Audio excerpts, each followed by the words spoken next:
Review Part 2!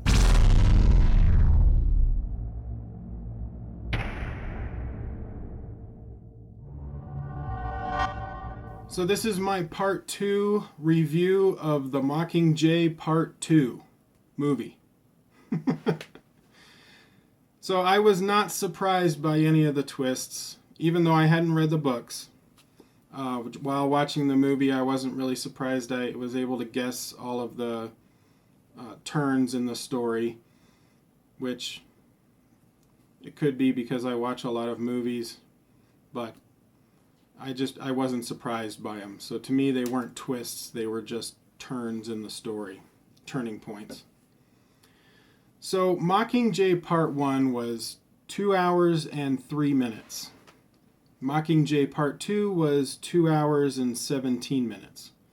And that's including the end credits for each movie.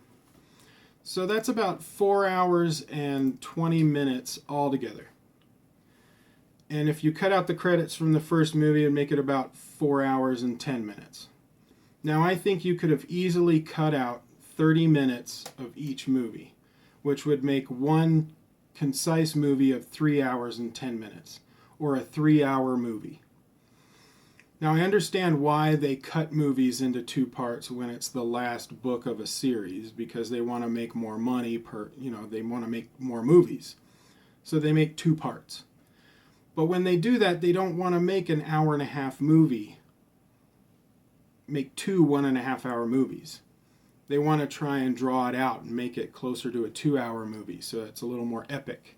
But when they do that, it pulls the story apart too much, and it drags on a lot of parts, and it makes the tone different. So Mockingjay Part 1 and Part 2, the tone and the drama was pulled too far compared to Hunger Games 1 and 2. Like I said before in my first video, Catching Fire was the best movie out of the series because the story was nice and tight, the characters were well developed, the movie didn't drag at any point. It moved very smooth.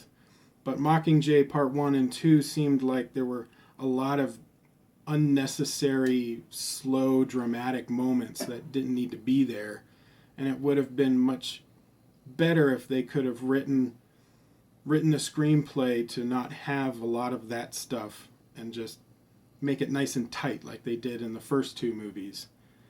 But if they did that, it would be about an hour-and-a-half per movie.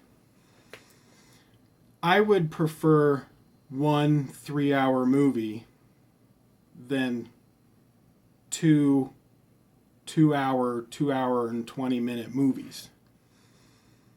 If I could re-edit both Mockingjay movies into a 3-hour movie without all of the drawn-out stuff that pulled the story apart, or, well, it didn't pull it apart, but it pulled it too far apart, then I think it would have been a much better one movie than the 2 that they did. But it's still worth watching. I mean, it's a good movie.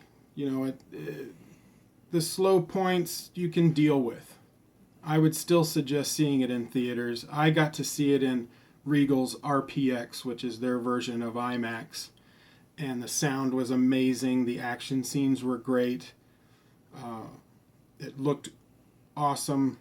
So I would suggest seeing it in the theater. I just complain about the whole 2-part thing of one book, especially when the book is the same size as the other 2 books. But that's just me. So let me know what you think. Like, share, subscribe, tell your friends, and I will see you guys on the next video.